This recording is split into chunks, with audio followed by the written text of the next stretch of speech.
दोस्तों एक क्षण के लिए आंखें बंद कीजिए, सांस को थामिए और कल्पना कीजिए चारों ओर असीम शांति है। न कोई शब्द, न कोई स्वर, न कोई स्पर्श, बस एक कंपन, एक रहस्यमय ठहराव, जहां जीवन पीछे छूट चुका है और आगे फैल रहा है अज्ञात लोक। क्योंकि दोस्तों मृत्यु कभी अंत नहीं होती। राधे राधे दोस्तों, जय श्री हरि। कैसे हैं आप सब दोस्तों सनातन शास्त्र कहते हैं मृत्यु केवल शरीर का विसर्जन है, आत्मा का नहीं। जिस क्षण देह निशब्द होती है उसी क्षण आत्मा जाग उठती है। वह देखती है अपना ही शरीर रोते हुए, अपने लोग, जलती हुई चिता और पीछे छूटता संसार। 3 दिन तक आत्मा अपने घर के आसपास भटकती है। चौथे दिन यमदूत आते हैं। न वे क्रूर होते हैं, न निर्दयी, वे केवल न्याय के सेवक होते हैं। और तभी आरंभ होती है मृत्यु के बाद की सबसे कठिन यात्रा। एक ऐसी यात्रा जिसमें न पुत्र साथ चलता है, न पत्नी, न माता पिता, न धन, न वैभव, न प्रसिद्धि। साथ चलता है तो केवल दोस्तों मनुष्य का कर्म। हर अच्छा कर्म प्रकाश बन जाता है, हर पाप बोझ बनकर पीठ पर लद जाता है। और इन्हीं कर्मों की राह में यमलोक की सीमा पर बहती है एक भयानक नदी, वैतरणी। दोस्तों यह कोई साधारण नदी नहीं, यह पृथ्वी की गंगा, यमुना या सरस्वती जैसी पवित्र धारा नहीं है। यह जल से उत्पन्न नहीं हुई। गरुड़ पुराण दोस्तों और विष्णु पुराण बताते हैं कि इस नदी में पानी नहीं बहता, इसमें बहता है रक्त, पीप, कीचड़, मल और तप्त विषैला द्रव। इसका प्रत्येक प्रवाह दोस्तों मनुष्य के पापों से जन्म लेता है। यह नदी शीतल नहीं, सदैव उबलती रहती है, मानो जीव के कर्म स्वयं लावा बनकर बह रहे हो। दोस्तों इसका प्रवाह प्रेम से नहीं चलता, यह दया से नहीं बहती, यह बहती है केवल न्याय से। दोस्तों इस नदी में गिरते ही आत्मा को असहनीय जलन होती है। देह नहीं होती, फिर भी पीड़ा असंख्य गुना होती है, क्योंकि यह पीड़ा शरीर को नहीं, सीधे चेतना को दी जाती है। यहाँ दर्द से भागा नहीं जा सकता, यहाँ चीख सुनी नहीं जाती। इस नदी में भयानक जीव निवास करते हैं। भूखे मगरमच्छ, अग्नि समान विषधर नाग, तेज रंग वाले बिच्छू और यमलोक के दंडकारी प्राणी। वे आत्मा को मारते नहीं, वे उसे समाप्त नहीं करते, वे केवल उसे उसके कर्मों का अनुभव कराते हैं।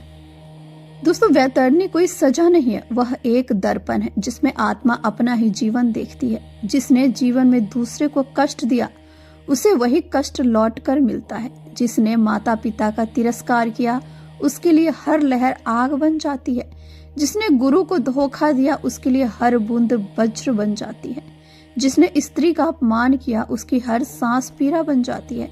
जिसने भूखे को भोजन नहीं दिया वह स्वयं भूख से तड़पता है। जिसने गौ का अपमान किया उसके लिए यह नदी कभी समाप्त नहीं होती। दोस्तों गरुड़ पुराण कहता है जब आत्मा वैतरणी के तट पर पहुंचती है तो उसका साहस टूट जाता है। वह इधर देखती है, उधर देखती है, न कोई पुल दिखाई देता है, न कोई नाव, न कोई सहारा, बस सामने बहती है अनंत पीड़ा की धारा। दोस्तों तभी यमदूत प्रश्न करते हैं, जीवन में तुमने किसका सहारा लिया था? यदि आत्मा मौन रह जाए तो उसे उसी नदी में धकेल दिया जाता है। वह डूबती है, उभरती है, फिर खींची जाती है। दोस्तों वहां समय नहीं होता, न दिन न रात, एक क्षण युग बन जाता है। परंतु कुछ आत्माएं ऐसी भी होती है जो इस नदी को सहजता से पार कर जाती है। न वे जलती है, न कांपती है, न भयभीत होती है, क्योंकि दोस्तों उनके सामने अचानक दिव्य प्रकाश प्रकट होता है। एक तेजस्वी गौ, शांत, करुणामयी और ममतामयी। दोस्तों वही गौ जिसे उन्होंने जीवन में श्रद्धा से दान किया था।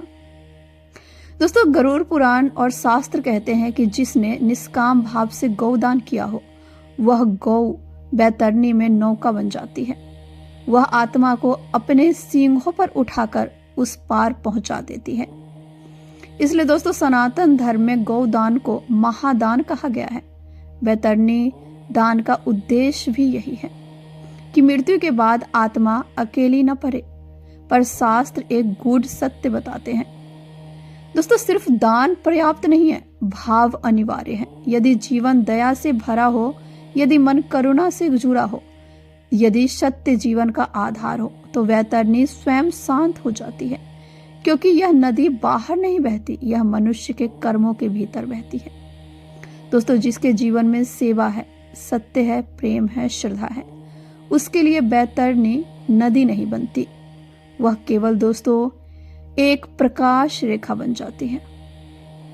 दोस्तों, यह कथा डराने के लिए नहीं है, यह चेताने के लिए है, क्योंकि मृत्यु एक दिन अवश्य आएगी, पर बैतरणी पार करनी है या नहीं, दोस्तों यह हम आज तय करते हैं। हर वह आंसू जो आपने पोंछा, हर वह भूखा जिसे आपने भोजन दिया, हर वह सत्य जिसे आपने कठिन समय भी नहीं छोड़ा, वही उस पार आपका हाथ थामेगा।